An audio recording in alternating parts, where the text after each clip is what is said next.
Hello and welcome to Lord Fenton Gaming Plays Neverwinter Nights Enhanced Edition. I'm your host, Lord Fenton, and today's video we're going to do a newbie guide for Neverwinter Nights. Alright, in this guide you're going to learn about which campaigns to play and what's the class build-up and such is all about, so here we go. You're all wondering, okay, I'm playing Neverwinter Nights. Should I jump into a campaign? Should I do a custom download?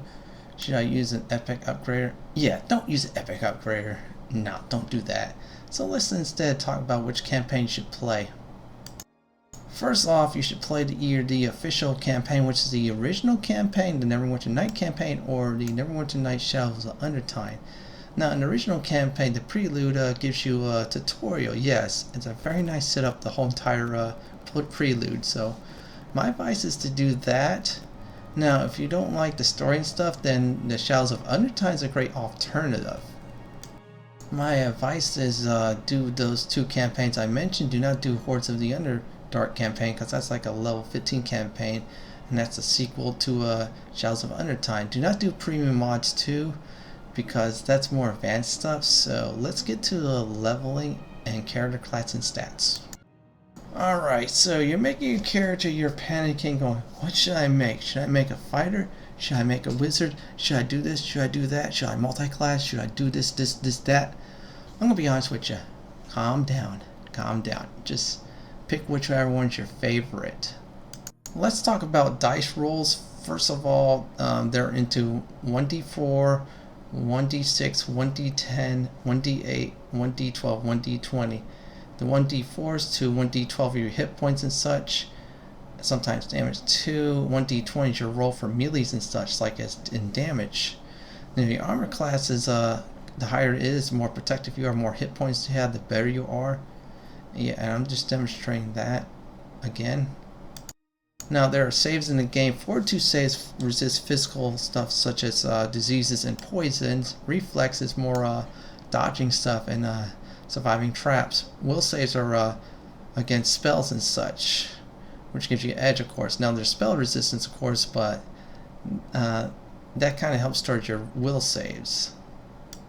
One thing I will point out is arcane spell failure percentage. That means the heavier the armor, the more likely you're going to fail, except if you're a divine caster, which is druid, cleric, ranger, and paladin. Everybody else who's arcane and such will start to see arcane spell failure. Higher it is, more likely you're going to fail. So let's build our character, shall we? Again, just be any appearance, male, female. Now let's go over the races right now. First off, humans, they're the ones who are mostly common in Faerun, which is the world Neverwinter Nights. They could not multi-class without getting penalized. If they do that, they get penalized in experience, which means they get a little bit less experience. They also have 1 extra feat at level 1, 4 extra skill points at level 1, 1 bonus skill point after each. So this is great if you need those extra feats and skills. Now real quick, half orcs, they have +2 strength, -2 innate, and -2 charisma. More on stats later. That's what their advantage is, and disadvantage in stats. Their favorite class is barbarian, so if they multi-class with barbarian, they won't get penalized on experience, of course, which is a good thing on that. They also have dark vision, which they can see in the dark, which is good. They're more like a brutish class. So let's talk about half-elves next. Half-elves are like half human, half elves. If they multi-class, they get experience penalty too. And the thing is, they can also resist sleep fully, so they're immune to that. They have hardness to enchantments, and then they also have partial skills, which is 1 point, and listen, spot, and search, and low light vision. So let's talk about elves. Next up, the elf. They have a +2 dexterity, -2 constitution.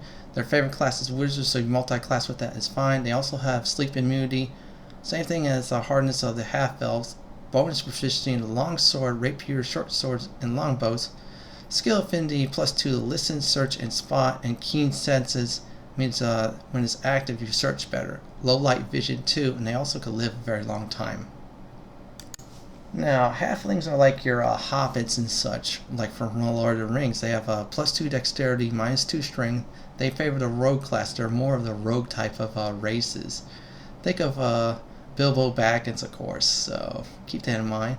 They're also a small size, which means they get bonuses in attack roll, +1, also +1 AC, also +4 in hide, which is all good and such. So keep in mind they are very small too. I'll explain more on that. 1+1 on luck bonuses on all save throws. Fearless means +2 against fear type of spells and abilities. They also have good aim with throwing weapons +1. Now here's a downside of a halfling. They cannot use weapons due to their size stature. For instance, they cannot use the following: Bastard Swords, Dire Maces, Two-Bladed Sword, Double Axe, Great Sword, Halberd, Frails, Quarterstaffs, Lights, and Spears. And you gotta be careful on which kit you want to pick, because you might be boned on that. So that's an essential nutshell for a halfling. Let's talk about gnomes, the other small class. Gnomes have +2 constitution, -2 strength. They favor wizards more like illusionists, so they make great illusionists. And that's pretty good for them too, so keep that in mind if you want to make illusionists. That's a gnome. The small stature is the same thing as halflings. We'll quickly go over that. Racial bonus on mind affecting saving throws is +2. Offensive training against reptilians and goblinoids and such as goblins, bugbears, and hobgoblins. +4 dodge ability against giants, so they can dodge giants' attacks more often. Skill affinity to +2 on listen and concentration. Up ahead they have spell focus, so any of those spells are in illusion school and stuff, they got a +2 bonus to it for wizards and sorcerers. So again, they make great illusionists overall. They also have low light vision, allow them to see in the dark. Let's talk about illusionists. They're great as that. 2.0, you can only multi-class as illusionists, but this game can go anywhere with a gnome. Also, their size is like halfling, which is a disadvantage. So let's talk about the other small size class, the dwarf. Now, the dwarf has +2 constitution, -2 charisma. They're great fighter classes. If you watch my dwarf defender build, yes, I build some based off of that. They get experience penalties if you multi-class besides a fighter. Now, +2 racial bonus surges underground subterranean areas for a dwarf. That is great for them, especially if you have a dwarf rogue. Dark vision, they can see in the dark. Now they have hardness to poison and spells, which may resist more of those, which is great. Now, next up, they have offensive training versus orcs and goblinoids. So that's +1 on that. They also have +4 defense training against giants when they want to dodge against giants. And they have a great skill affinity lore. Now, here's the thing about dwarves real quick. Due to the fact they are small, like the other two, they are much more stronger.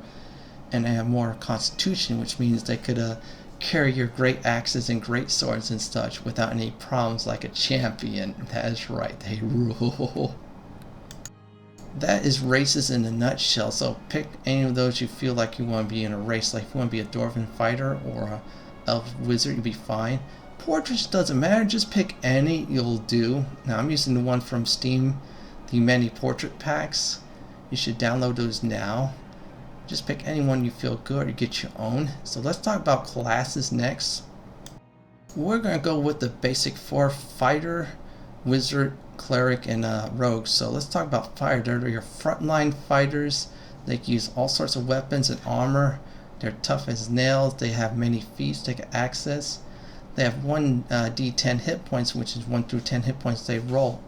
Go for it. They can use all weapons and armor. Your skill points ×4 at first level. 2 plus a knit modifier, so more intelligent, more skill points. We'll get to those stats later on that. So fighters are basically your frontline guys. Let's talk about the next one is clerics. Real quick, clerics can cast healing spells, buffing spells, holy spells, unholy spells, control undead, rebuke undead, destroy undead, and such. They also turn undead, which is great. Now, they are a wisdom-based class. That means their spells are wisdom-based. 11 wisdom means they can cast level 1 spells, while 19 wisdom can cast level 9 spells. So keep that in mind if you want to go far with a cleric. And they're very fun to play as too. I played it for a bit and I made a build based on it, which is very good. Next up, they can also, with clerics, use all simple weapons and armor. and shields that can use blunt weapons mainly, unless you multi-class and you use those, of course. I've seen many builds with that, with a cleric to get screamer charge. Skill points are at ×4 at level 1, 2 plus intelligence boost. They are divine casters, means they are wisdom based. Spell failure from armor is totally ignored. This is one of the classes that does that, so you go full plate with a cleric and you'll be doing fine. Next up of the basic 4 is rogues. They're like your thieves. They could disarm traps, BS their way. They could steal, set up traps, unlock doors, and they can have a good time. They can also stealth and then opportunities of attack too, which is 1d6 and goes up every few levels, of course. Now their hit points is 1d6, 1 through 6. Their proficiencies only rogue weapons like rapiers, short swords, daggers, short bows, etc., and light armor. They cannot be proficient in shields at all, so don't think about getting a rogue a shield. They're not going to use it. Now their skill points is ×4 at level 1, 8 plus intelligence modifier for each level due to the fact they have so many skills to use, of course, such as hide, disarm traps, open locks, and such. So they're very good at that. So if you need a rogue to disable traps and stuff, go for it. And that's the thing about rogues. So next up we're going to talk about in the basic 4 is wizards. Now wizards, they do is scribe their spells from spell books, pick a certain amount of spells per level per day, like level 1. At level 1 only picks 4 spells depending on their intelligence. They are also intelligent casters. Again, 11 intelligence means you only cast level 1 spells and that's it, while 19 intelligence level 9 spells, so keep that in mind. Also increase your scribing number of spells you cast in certain levels and such. Now they're frail and weak wizards, so they're 1d4 hit points, so 1 through 4 hit points. Now wizard proficiencies, wizard weapons such as staffs, daggers, slings, etc. They don't have much proficiencies unless you're an elf or you multi-class a wizard, so keep that in mind if you're thinking you're going to be a tank mage, which you're not going to be in this game, trust me. Now next up is skill points that get ×4 at level 1 depending on their intelligence, 2 plus their intelligence modifier. Since they have high intelligence, most likely you can get a whole bunch of skill points. You probably don't know what to do with them. Now spell casting is arcane. It's intelligent based. Spell preparation is required. Spell failure from armor is a factor, so if you multi-class a wizard / fighter, you will fail that big time. Now they get cantrips, which is level 0 spells, and they get 4 level 1 spells free to choose from. It just depends how much spells they get on their intelligence, of course. So let's talk about the related classes next, or hybrids. Next up, other arcane classes are sorcerers. They don't memorize spells from spell books. Instead, they pull certain spells from each class and such. However, they are limited in spell retainment. So in other words, instead of like having all sorts of spells in the wizard book, they only pick certain ones. So you need to be careful on that. However, they can cast more spells per day, which is great. Now, sorcerers are charisma based. Again, 11 charisma means level 1 spells, 19 charisma means level 9 spells. So keep that in mind when you're building a sorcerer. Now, for the hit dice is 1d4, 1 through 4 hit points, just like wizards. Their proficiency is all simple weapons due to the fact that they don't need to memorize spell books. Instead, they learn more martial weapons slightly. They're the same as wizards, such as no armor and shields, only cloth and robes. Their skill points is ×4 at level 1, 2 plus intelligence modifier per each additional level. Now their arcane casting is charisma based. That means no spell preparation. Spell failure from armor will happen if you multi-class, of course. And just be careful when you're playing a sorcerer and be wise about your spell selection and such. One last tip about sorcerers: if you're afraid, just use scrolls, and then when you level up, pick whatever favorite spells you want. So this is like a one-time deal with them. Be careful on that. Next up is the bard.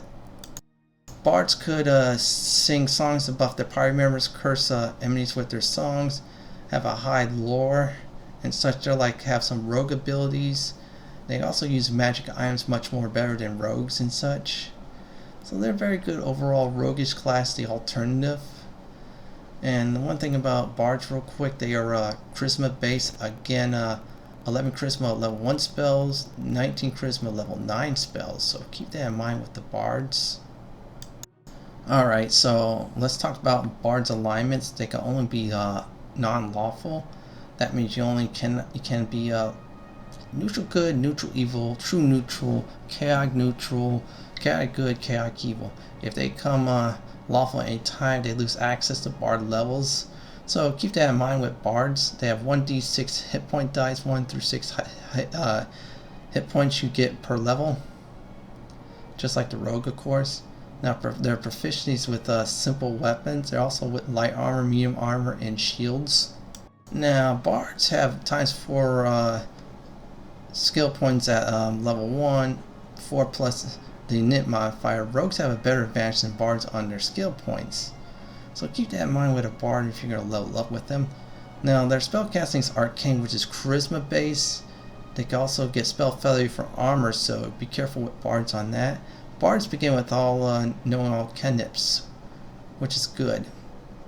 Last thing about bards is their alignment. You need to be careful on that. So let's talk about another alignment restricted class is druids. Druids are like clerics, but they're more in tune with Mother Nature. Cast buff spells based on that. Summon animals. Ship-shaped into animals or forest-like creatures too, like shamblers and such. They can also cast some nasty offensive spells. Trust me on that, folks. Now, druids, they have wisdom base too in order to cast their spells. 11 wisdom means it's level 1 spells, while 19 wisdom level 9 spells. They have their own druid spells pool.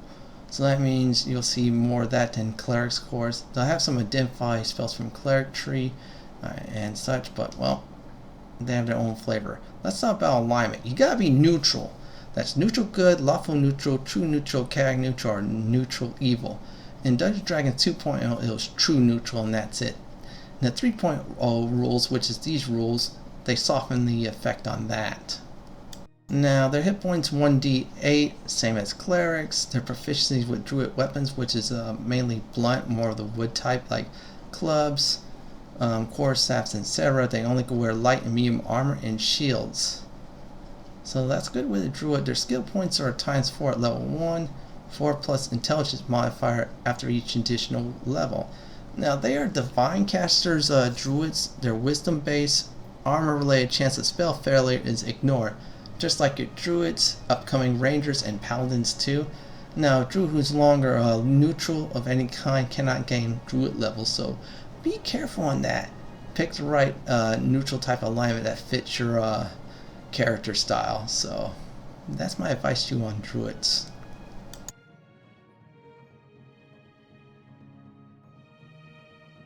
The next class we are going to look at are the monks, I believe. Let me make sure I'm looking for it. And let's see here. Yep, there's the monk. We're going to talk about that next. Now, monks are your martial arts fighters and stuff. Their abilities and armor class and such are wisdom based. Now, if you make them wear any armor, they lose any wisdom base and level base of bonuses and such. They're best with unarmed fighting, which they're very deadly. They get some nice and nifty abilities too. Now, monks are only lawful. That means it's another alignment restricted class, such as lawful neutral, lawful evil, lawful good.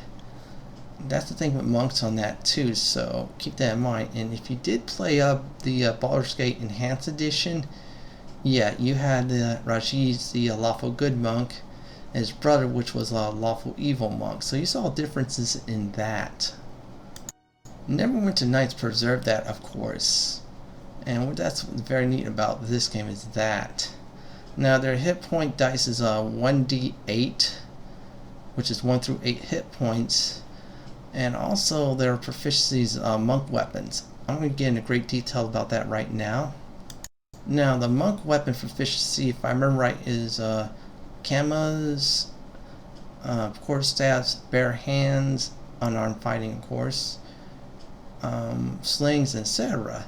Now their skill points is ×4 at level 1, 4 plus intelligence modifier after each additional levels.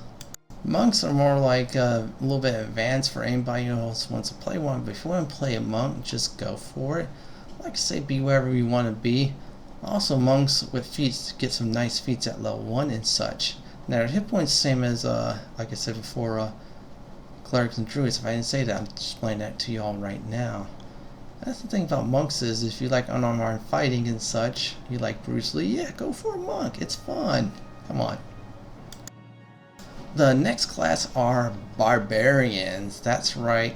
They're like fighters but wearing less armor, have a ton more hit points than fighters. They have rage, which gives them boost in strength, hit points, and anything else. They get penalized afterwards for a minute or so. Still, it's very good overall. Now, this is an alignment restricted class. That means you cannot be lawful. If you're lawful, you cannot advance as a barbarian. You don't wrestle. So pick any lawful, for instance, chaotic good, or chaotic evil, or true neutral. Just pick wherever you want alignment. Now, the hit dice is 1d12, the best and the most hit points in the game on that setup. Now, barbarians are proficient in all simple and martial weapons. They can wear light armor, medium armor, and shields.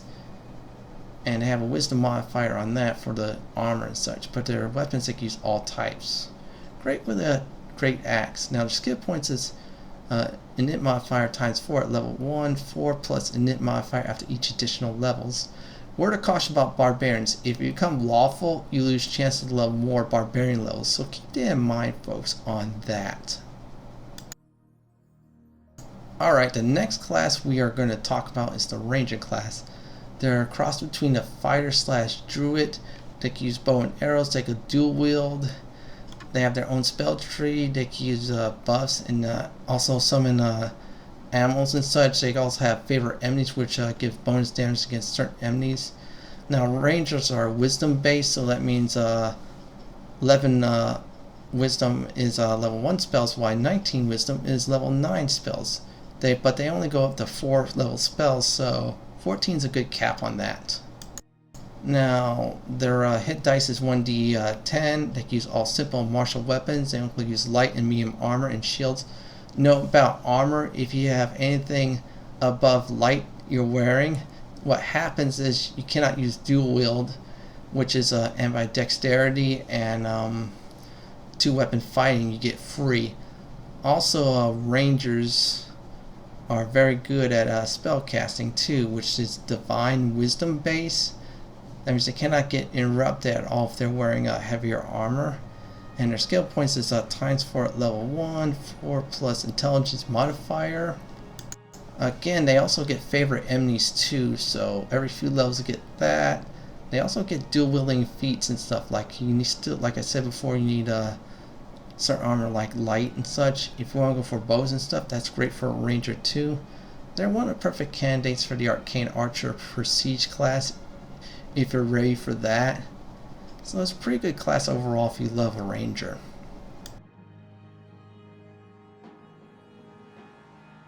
Alright, let's talk about our last class that is heavily alignment restricted, the most alignment restricted in the game. Of the starting classes is the Paladin. They're all around good guys. They use their divine powers to protect people, buff themselves, lay on hands to heal themselves and others, immune to diseases, Aurora Courage, and they are very restricted in alignment. They're also wisdom based for casting and charisma based for their skills, for instance like Smite Evil. Let's go to the casting. For instance, if you have 11 wisdom, they only cast level 1 spells, while 14 wisdom to level 4 spells. They can only go up to level 4 spells in their own Paladin casting tree. One more thing, Paladins can also turn undead. That's good. Now, their alignment is lawful good only. You gotta be lawful good or else you consider a fallen Paladin, or you can't level any more Paladin levels. Their hit dice is 1d10, just like your fighter and rangers. So that's good. Their skill points is times 4 at level 1, 2 plus intelligence modifier after each additional level. Their spell casting is divine wisdom base. Armor chance of failure is totally ignored. That means one thing and one thing only. You can cast in full plate, which is good. Now, Paladins also could use almost any weapons of armor I said before. So I had a great sword Paladin when I first played this game, thanks to Baldur's Gate 2 inspiration. And I had fun with that, but I realized the true Holy Avenger was a longsword. More on that when you play Hordes of the Underdark, for you Paladin fans. Now, a serious word of caution, since the Paladin is the most alignment restricted game, that if they are no longer lawful good, what happens is they lose that ability to become Paladins. Now, my tips on Prestige classes, to be honest with you all, is don't do them unless you feel alright to do them, or you got yourself at least, you've beaten the game once at least, the original campaign or Shadows of Underentide. Then you go for that. Now, your alignment is based on your classes and such too, or your own personal preference. So if you're going to become a Paladin, get ready to be stuck with lawful good. If you're ready to become a Druid, get ready stuck with any neutral alignment. And if you want to be a Barbarian, get ready stuck to be any non-lawful alignment. Pick wherever you feel that is right. You want to be evil, that's fine. You want to be good, that's fine. You want to be lawful, that's fine. You want to be chaos, that's fine. You want to be in the middle of anything like that, well, that is fine too. So that's my advice to everybody on alignment, is pick the one you want and makes you feel comfortable. This also goes ahead with class planning too.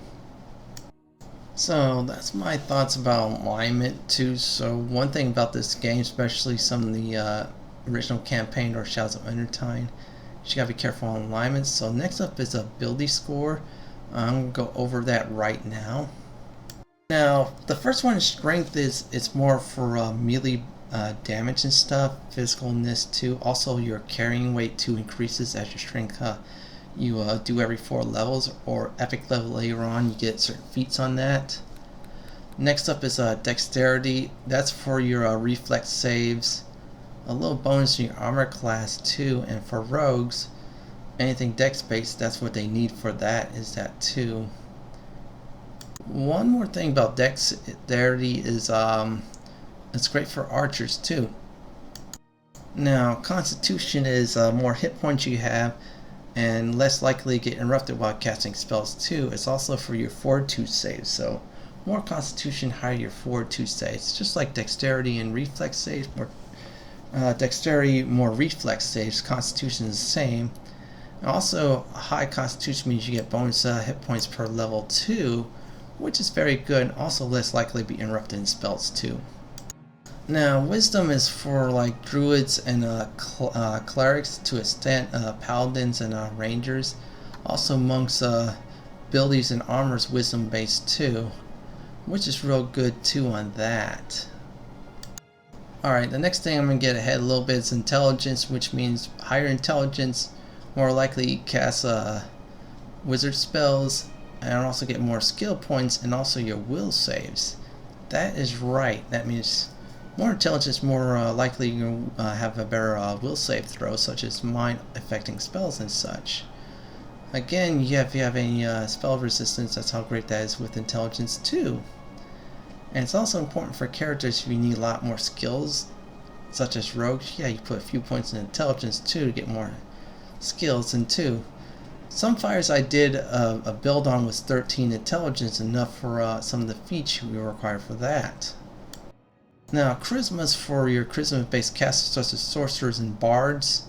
More of that, more likely to cast spell levels too and such like that, such as 19 charisma is 19 is level 9 spells. I mean, also great about charisma is it affects your talking skills and taunt. More likely to taunt, more likely to persuade, more likely to bluff, and more likely to intimidate. Great for persuasion too if you're on that end, of course. Talk your way through things. Well, get a high charisma score. It's also great for paladins too, since they use smite evil for that. And the other opposite, blackguards uses for smite good on that too. So next up is the configure packages, which are abilities. Skills in this game are ranges from ammo empathy to disarm traps to use magical items. So what I'm going to do is I'm going to go over each of those. First I'm going to switch to a ranger to of course get the ammo empathy. I'll switch over any others I feel like it and such. So let's talk about ammo empathy first. Now, ammo empathy does is it allows a character to successfully charm or dominate an animal or certain creature.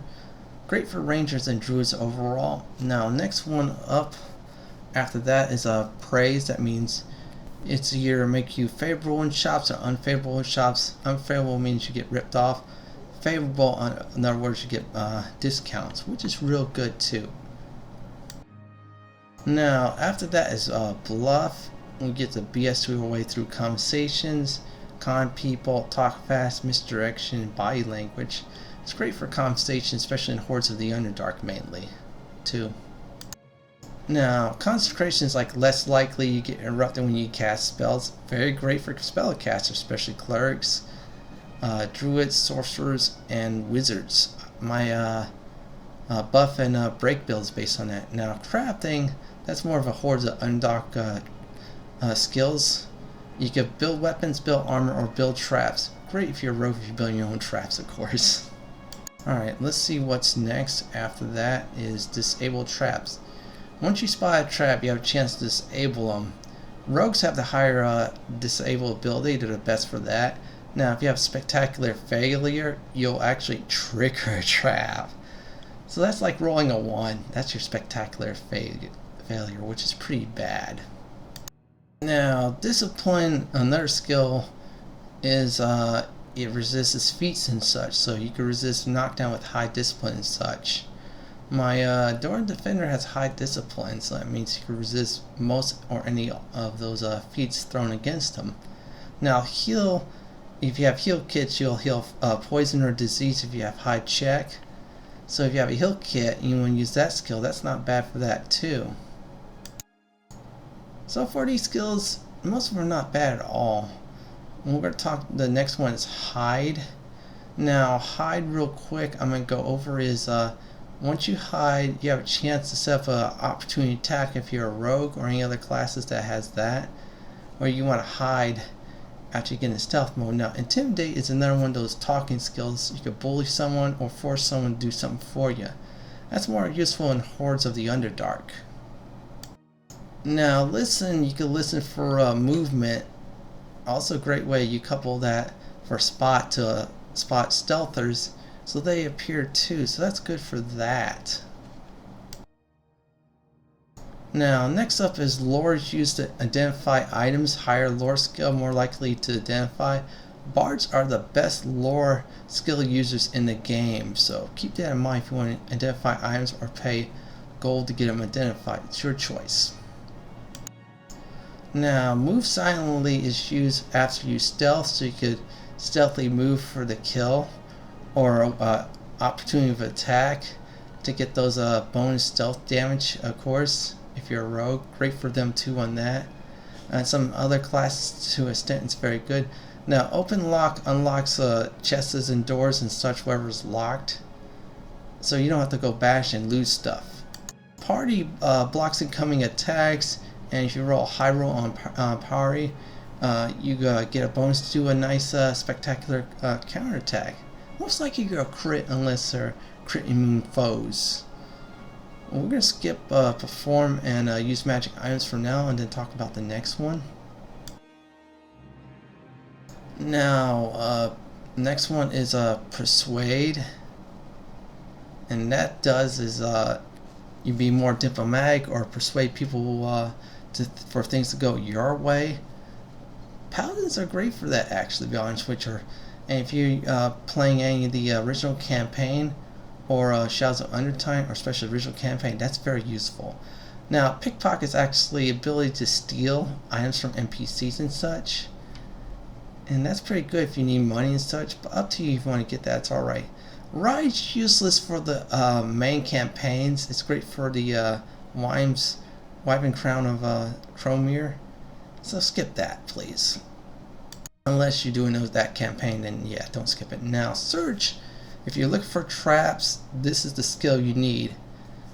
Search is used to find traps. Once you find traps, then you go over to disarm them. So keep that in mind.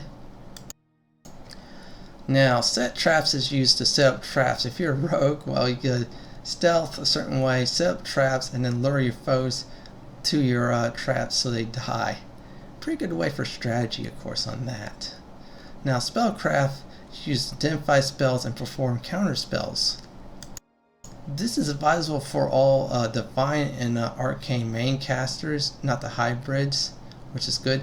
Now Spot is used to spot a hidden person or creature, so if you're looking for that stealther to pop out and you have high Spot, that stealther will pop out and you could have fun with them. Now Taunt provokes an enemy to drop his guard for a short amount of time, so they'll attack you and such, give you advantage. It's not bad at all too. So next up is Tumble. So every time you move, you have a chance to dodge, and if you successfully make a roll, you'll dodge. Otherwise, you get attack opportunity against you, which is bad, real bad. I'm going to quickly skip ahead to the last two skills, so here we go. Alright, since I rolled a Bard, I'm going to now explain the other two. Perform is used to boost your Bard songs, whether it be Curse Song or buffing Bard Song. It's great for Bards overall in that. It's a prestige also for Red Dragon Discipline class, so keep that in mind. Last one's use magical device. That means if any character has high magical use device, they can use any item that even requires class race alignment restrictions. So that's great for anybody who wants to use anything on the spot, as long as it's within their proficiencies, of course. Overall, most of these skills are pretty good. Your crafting item is great for Hordes in the Underdark, and Riding one's one special DLC. Now, Feats next comes in all general size and such. You have your weapon proficiencies, your general feats, your class feats, your racial feats. Racial and class feats you start out with. General feats you pick out. Your active feats like knockdown you have to pick. There's prerequisites to that too. There's also arcane feats, divine casting feats, and such. There's also some feats like, for instance, weapon specialization you only get as a fighter, so keep that in mind. Also spell penetration, your arcane casters too, and sometimes your divine casters. Some feats you only could take at level 1 too, so be cautious on that when you decide feats and such. If you need help, just look all over the internet on either my builds or other people's builds or other people's sites on feats and such, which is the best, or use the recommend. Now also here you do your spells too. If you need help on spells, just use the question mark, especially their cantrips and such. So that's about all the setup on skills, feats, and classes and such. My advice is simply do not panic. Many changes are permanent and such, so don't panic at all. Just enjoy the game and have a good time. If you pick the right class and such, you're on your way to enlightenment. Well, that's it for this guide. This is Lord Fenton signing off. Please like, comment, and subscribe to my channel. Laters, everybody.